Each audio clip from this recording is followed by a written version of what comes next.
सूरज ढलते ही तुलसी के पौधे के पास अचानक एक ऐसा नियम याद दिलाया जाता है जिसे भारत के करोड़ों घरों में पीढ़ियों से माना जाता रहा है। अब तुलसी के पत्ते मत तोड़ना। लेकिन आखिर ऐसा क्यों? दिन भर जिस तुलसी के पत्ते को भगवान के चरणों में चढ़ाया जाता है, उसी तुलसी को सूर्यास्त के बाद छूने या उसके पत्ते तोड़ने से क्यों रोका जाता है? क्या सच में सूर्यास्त के बाद तुलसी से जुड़ा कोई रहस्य बदल जाता है? क्या इसके पीछे देवी तुलसी से जुड़ी कोई धार्मिक मान्यता है, या हमारे पूर्वजों ने प्रकृति को देखकर कोई ऐसा नियम बनाया था जिसका कारण आज हम भूल चुके हैं? और सबसे बड़ा सवाल, अगर ये केवल एक सामान्य परंपरा है तो इसे लेकर इतनी सावधानी और इतनी गहरी श्रद्धा आखिर क्यों? तुलसी के बारे में आपने बहुत कुछ सुना होगा, लेकिन शायद ये नहीं सोचा होगा कि इस छोटे से पौधे के चारों ओर इतने नियम क्यों बनाए गए। कब तुलसी के पत्ते तोड़ने चाहिए, कब नहीं तोड़ने चाहिए, किस तरह तोड़ने चाहिए और कुछ विशेष दिनों में क्यों वर्जित माना गया। इन सब के पीछे धार्मिक मान्यताएं भी है और प्रकृति से जुड़े बातें भी। लेकिन इनमें से कौन सी बात वास्तव में शास्त्रीय है, कौन सी लोक परंपरा है और कौन सी बात समय के साथ डर के रूप में हमारे बीच फैल गई? आज इसी रहस्य को समझने की कोशिश करेंगे, बिना अंधविश्वास फैलाए और बिना सदियों पुरानी आस्था को खारिज किए। सनातन परंपरा में तुलसी को साधारण पौधा नहीं माना गया। तुलसी को भगवान विष्णु की प्रिय माना जाता है और वैष्णव परंपरा में इसका विशेष महत्व है। घर के आंगन में तुलसी का होना केवल हरियाली का प्रतीक नहीं था, बल्कि उसे घर की धार्मिक और आध्यात्मिक व्यवस्था का एक हिस्सा माना जाता था। सुबह तुलसी को जल चढ़ाना, उसके सामने दीपक जलाना और पूजा में उसके पत्तों का उपयोग करना आज भी अनेक घरों की परंपरा है। लेकिन तुलसी के साथ जितनी श्रद्धा जुड़ी है, उतनी ही कुछ नियम भी बताए गए हैं।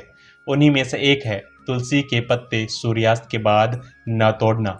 धार्मिक परंपराओं में दिन का समय पूजा और दैनिक कर्मों के लिए और रात का समय विश्राम, जप, ध्यान तथा शांत वातावरण के लिए माना गया। इसी कारण कई धार्मिक कार्यों के लिए समय निर्धारित किए गए। तुलसी के पत्ते भी सामान्यतः दिन में, विशेषकर पूजा के लिए आवश्यकता के अनुसार लेने की परंपरा रही। सूर्यास्त के बाद तुलसी को न छेड़ने का भाव केवल डर पैदा करना नहीं था, बल्कि पौधे के प्रति सम्मान से भी जुड़ा हुआ था। जिस पौधे को हम देवी स्वरूप मानकर पूजते हैं, उसके साथ हर समय मनमाने ढंग से व्यवहार न किया जाए, ये विचार भी इसके पीछे दिखाई देता है। लेकिन यहाँ एक महत्वपूर्ण बात समझना जरूरी है। अक्सर लोगों के बीच ये बात तो सुनाई देती है कि रात में तुलसी का पत्ता तोड़ोगे तो अनर्थ हो जाएगा, या ऐसा करने से कोई बड़ा अशुभ परिणाम होगा। ऐसी बातों को बिना संदर्भ के शास्त्रीय सत्य मान लेना उचित नहीं है। तुलसी के पत्ते तोड़ने को लेकर अलग अलग धार्मिक परंपराओं में अलग नियम और मान्यताएं मिलती है, लेकिन हमें धार्मिक नियम, लोक मान्यता और डर से बनाई गई बातों के बीच अंतर समझना चाहिए। अब सवाल आता है, अगर तुलसी केवल श्रद्धा का विषय नहीं बल्कि एक जीवित पौधा भी है, तो क्या इसके पीछे कोई प्राकृतिक कारण भी हो सकता है? पौधे की अपनी जैविक प्रक्रिया होती है और दिन तथा रात के दौरान उनके भीतर अलग अलग गतिविधियां चलती रहती है। पुराने समय में लोग प्रकृति के साथ बहुत करीब रहकर जीवन जीते थे। उन्हें पौधों, ऋतुओं और दिन रात के बदलावों का अनुभव प्रत्यक्ष रूप से होता था। इसलिए संभव है कि कई पारंपरिक नियमों में धार्मिक सम्मान के साथ साथ व्यवहारिक अनुभव भी जुड़ा रहा हो। लेकिन किसी आधुनिक वैज्ञानिक कारण को केवल अनुमान के आधार पर शास्त्रों में बताया गया असली कारण कहना सही नहीं होगा। और यही बात तुलसी के पत्ते तोड़ने की पूरी परंपरा को समझने में सबसे महत्वपूर्ण है। हमारे पूर्वजों ने तुलसी को केवल उपयोग करने वाली वस्तु नहीं बनाया, उन्होंने उसके साथ श्रद्धा जोड़ दी। जब किसी पौधे को भगवान की स्मृति से जोड़ दिया जाता है, तो मनुष्य उसे बिना आवश्यकता नुकसान पहुंचाने से पहले सोचता है। सुबह पूजा के लिए कुछ पत्ते लेना एक बात है, लेकिन बिना जरूरत बार बार पत्ते तोड़ना दूसरी बात। इसलिए तुलसी के प्रति संयम और सम्मान स्वयं एक धार्मिक संस्कार बन गया।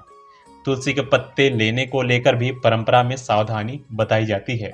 पत्ते आवश्यकता के अनुसार लिए जाए, पौधे को नुकसान न पहुंचाया जाए और श्रद्धा के साथ लिए जाए। कई वैष्णव परंपराओं में कुछ विशेष तिथियों और दिनों पर तुलसी न तोड़ने की मान्यता भी मिलती है। इसीलिए यदि किसी विशेष व्रत या पूजा के लिए तुलसी चाहिए तो पहले से पत्ते लेने की परंपरा भी कई घरों में रही है। लेकिन अब इस पूरे विषय का सबसे रोचक सवाल सामने आता है, आखिर सूर्यास्त को ही सीमा क्यों बनाया गया? क्या ये केवल दिन और रात के बीच का धार्मिक विभाजन था? क्या इसके पीछे तुलसी के प्रति सम्मान की भावना थी, या फिर प्रकृति के साथ रहने वाले लोगों के अपने अनुभव से कुछ ऐसे नियम बनाए जिन्हें बाद में धार्मिक परंपरा का रूप मिल गया? इसका एक ही निश्चित उत्तर हर परंपरा पर लागू नहीं किया जा सकता, लेकिन इतना जरूर समझ आता है कि सूर्यास्त के बाद तुलसी न तोड़ने की परंपरा को केवल डर से जोड़ देना इसकी पूरी तस्वीर नहीं है। इसके भीतर तुलसी के प्रति श्रद्धा, धार्मिक अनुशासन, प्रकृति के प्रति संवेदनशीलता और परिवार में पीढ़ियों से चले आ रहे संस्कार, इन सभी का योगदान हो सकता है। और शायद यही कारण है कि हमारे घरों में तुलसी का पौधा केवल एक पौधा बनकर नहीं रहा। सुबह उसके पास दीपक जलता है, पूजा में उसके पत्ते भगवान को अर्पित किए जाते हैं और शाम को उसके सामने दीपक रखकर प्रणाम किया जाता है। यानी दिन की शुरुआत भी तुलसी से जुड़ सकती है और संध्या का समय भी।